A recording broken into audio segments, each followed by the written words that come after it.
What's up? Here we go again. Again, like everything, I forget what part we're on.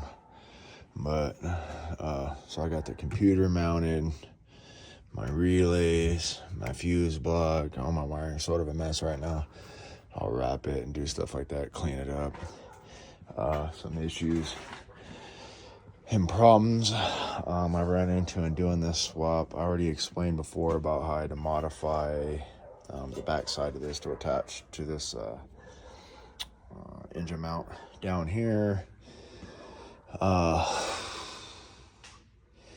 oil pressure sensor sending unit, if you want to call it that. I'll just call it that for the sake of this video on the back, because that plate sits about probably 1.5 inches above the back side of the block where the bell housing attaches to.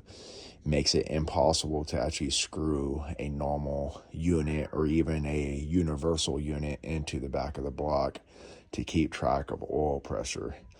Another thing I ran into is that when I did the drive-by cable conversion, the oil fill tube went straight up, and it still moved and did what it was supposed to, but you couldn't run a cable because it was directly behind this, so it didn't work. I actually had to cut it and then fortified. I just used all the stuff, cut it, welded it, did all that. Works really good. I filled it with oil, no problem, but I had to modify that. Oh man, what else? And again, most of my problems I'm having is strictly because I'm putting it into a C60 truck, a medium duty truck. If you weren't doing this and you're putting it in some other type of vehicle, it shouldn't be a problem. Custom power steering line is, like I explained to you guys before, my old like janky units, which is how it came with stock, or at least how it came when I got the truck, would squeal, belt slippage, bunch of other stuff. So I really wanted to use the power steering pump from the 8.1. The serpentine belts are better for not slipping. I had to have a special line made to connect this pump to this steering box. So I got that done. That was like $100. Capped the upside because I has two return lines. One of them's for like the hydrobose type braking type system. This truck has its own separate unit. It doesn't need all that. So I still have a return line here and a return line there, which will go into the cooler. There's a little power steering cooler that's on here. Other problems I had.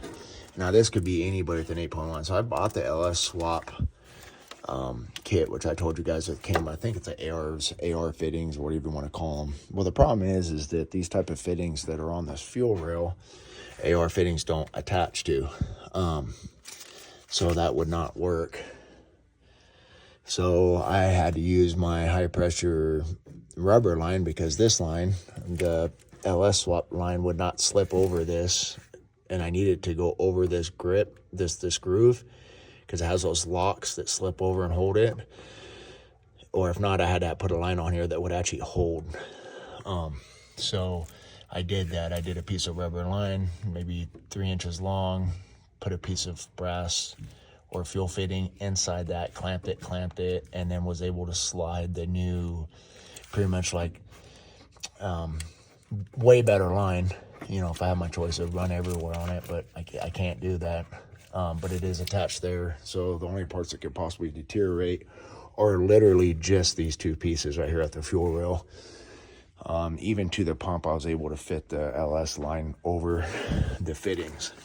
I got my fuel filter. Sorry, this stuff's sort of a mess. I'm still trying to work out routing some of this wiring, but I got the fuel filter on there.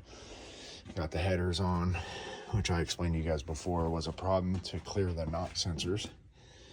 So I don't know if you guys can see it or not, but they're all wrapped. They're down there. They do clear the knock sensors. Actually, with plenty of space and room, so I don't have to worry about them getting damaged.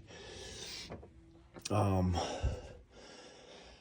like I said, I'm just trying to explain to you guys all the issues and different things I've had to wrestle with and modify and change. Same thing with the brass fittings, which I showed you guys that before. That goes there.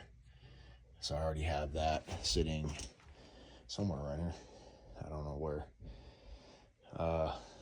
But it's sitting around here somewhere.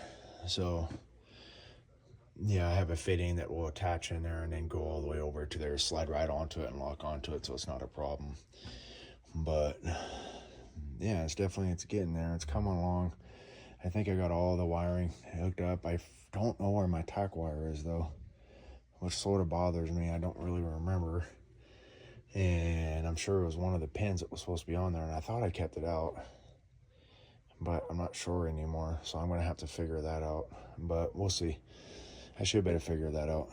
But yeah, so we're getting there. It's coming along. I did some brass fittings, reducers, 3/4 to 1/2 inch for my oil cooler lines that go into my oil cooler, which I will utilize because this is a medium duty truck. And I think I'm pretty close. I just got to get some type of sending unit for the oil pressure that's electric, preferably, that will screw into the back of that with some room, or at least it's tall or something. I just got to figure that out. Once I get that going, I should be close to being able to start the truck. So thank you guys for riding along with me.